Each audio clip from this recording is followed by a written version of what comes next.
Okay, so last time we were looking at the 13th canto, right? And it was like super intense with all those suicides turned into trees. Yeah, it was a really bleak picture. Yeah. All that self-harm. And all the Ooh. suffering and not being able to even speak for themselves. Right, exactly. It makes you think about all the ways we can do damage to ourselves, even without realizing it. Absolutely. And, Oh, continuing our journey through Dante's Inferno, we're going to dive deep into the 14th canto. yes. For this deep dive, we're going right back to the source, the text of the canto itself. Right. And we're also bringing in some analysis to help us unpack what's going on and see how it connects to, like our lives today. Exactly, because even though it was written centuries ago, this stuff is still so relevant. Totally. And for this deep dive, we're really going to try to, get some like practical insights about our own journeys through life. Good, yeah. I think there's a lot to learn from how Dante portrays people who were violent, against God. Yeah. And that might sound kind of like, out there. But as we like break down this canto, I think you'll see how it really sheds light on things like pride and societal decline Definitely. and the consequences of our actions, even like the power of language and respect in the world around us. Mm-hmm. It's all connected. It really is. So get ready because we're about to go even deeper into the inferno. Yeah, this is where things get really interesting. Okay, so we're moving from that really silent and kind of creepy forest of the suicides into the third ring of the seventh circle. Yeah, it's a big shift in scenery. What does that tell you about what Dante is trying to do here? Well, it's definitely way more intense. Like picture a huge open plain. It's scorching hot like the Libyan desert, Oh, wow. and it's constantly raining fire. Yeah, that sounds rough. Oh, it's brutal. And everywhere you look, there's like suffering.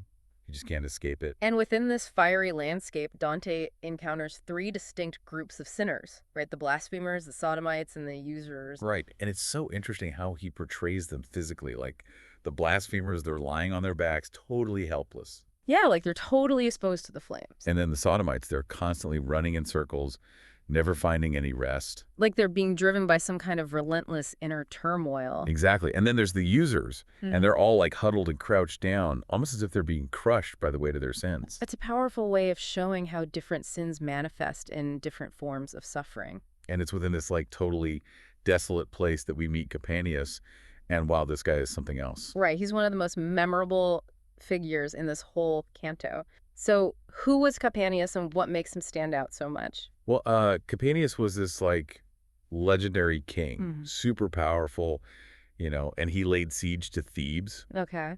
but he was also incredibly arrogant, and he like straight up defied Jupiter. Oh, wow. So he was already like pushing the boundaries. Totally. And get this, even though he's like literally in hell being punished eternally, Hmm. he still refuses to back down. He's still defiant. He just lies there totally unyielding, like the fire doesn't even faze him. That's such a powerful image of unyielding pride.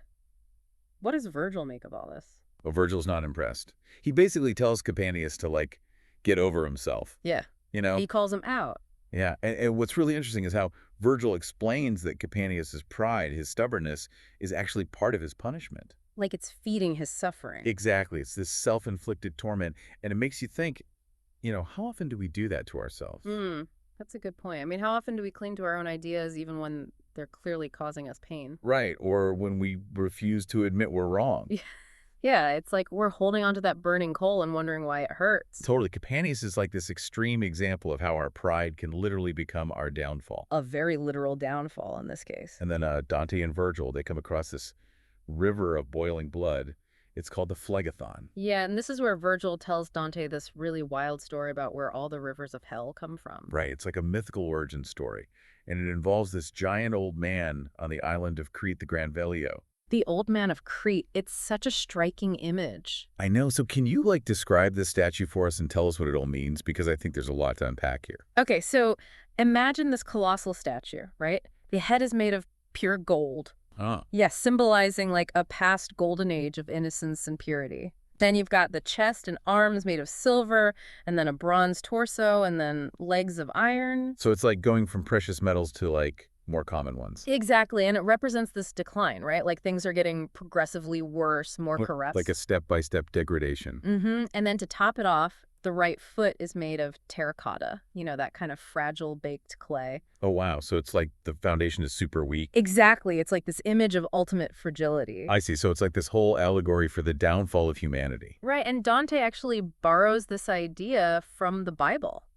Really? Yeah, in the book of Daniel, there's this vision of a statue made of different metals representing different empires. Oh, I've heard of that. So Dante takes that and kind of flips it, makes it about the decline of humanity as a whole.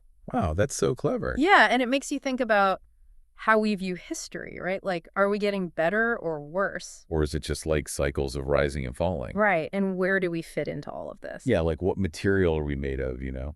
And what's interesting is that the golden head of the statue, it's the only part that's like perfect. There are no cracks in it. So the past was pure, but then Everything else, the silver, the bronze, the iron, even the terracotta, they all have these cracks and fissures. and what happens? Tears start dripping from these cracks constantly, and these tears, they form all the rivers of hell. Oh my gosh, so it's like all the bad stuff humanity has done is literally creating the rivers of suffering. Exactly. It's this powerful image of consequence. Like our actions have a ripple effect that can last for, well, eternally in Dante's view. And it's not just like some abstract concept either. These tears are like physically creating the landscape of hell. It's a really visceral way of showing how interconnected everything is. And it's so interesting how we see that connection between individual pride, like with Capaneus, and then this larger idea of societal decline with the Granvellio. Right. It's almost like Dante's suggesting that individual acts of pride contribute to this bigger picture of decay. It's like a microcosm of the macrocosm. Exactly. And it makes you wonder, how much responsibility do we each have for the direction society is heading in? That's a huge question. It is. And I think it's one that Dante wants us to wrestle with. So as we wrap up this deep dive into the 14th canto, what are some of the main takeaways, the things we can apply to our own lives? Well, firstly, I think it's impossible to ignore the message about pride. Capaneus is such a stark warning about how destructive it can be. Yeah, like unchecked pride can really lead to suffering, both for ourselves and for others. Exactly. And I think there's also a strong message about humility. Recognizing our limitations, being willing to learn from our mistakes. And being open to changing our minds when we need to. And then there's this whole idea of societal decline embodied in the Granvellio. Yeah. What's the practical takeaway there? Well, I think it challenges us to examine our values. What are we building our lives and our society on? Are we focused on the things that truly matter? Right. Or are we chasing after fleeting trends and superficial things? Right. It's like asking ourselves, are we contributing to a golden age, or are we just creating more cracks and tears? It's a powerful metaphor. It is, and it connects to this idea of personal responsibility, right? Like we all have a role to play in shaping the world around us. And then there's this whole idea of the power of language, the fact that blasphemers are punished alongside other violent sinners. Right. It shows how much weight our words carry and how they can be used to inflict harm just as much as physical actions. It's a reminder to be mindful of what we say and how we say it. Yeah, and to think about the impact our words might have on others. And finally, there's this idea that all these sins, blasphemy, sodomy, usury, they're all grouped together as violence against God. Yeah, and it's interesting to think about what that might mean. What's the common thread there? Well, earlier we talked about how these sins might represent different ways of violating a natural order. Right, like there's this idea that God created a certain harmony, and these actions disrupt that harmony. And that disruption leads to suffering. Exactly, and it makes you think about our own actions. Are we contributing to a more harmonious world, or are we creating chaos and disharmony? That's a deep question to consider. It is, and I think it's one of the many thought-provoking questions that Dante raises in this canto. It's amazing how these themes from a poem written like 700 years ago are still so relevant today. It really is, and it shows the enduring power of great literature, Yeah. To speak to the human condition across time and cultures. Totally. And it also connects back to what we were talking about with the suicides. It's all about the different ways we can do harm to ourselves and others. Right, and ultimately, I think Dante is urging us to find a path that leads to a more fulfilling and harmonious existence. And I think that's a message we can all get behind. So thinking about the Granvellio, this image of decline, what are some of the materials that you think are most prevalent in our world today? Oh, that's a tough one. It is, and what kind of tiers might they be forming for the future? What are the consequences of our choices, both individually and collectively?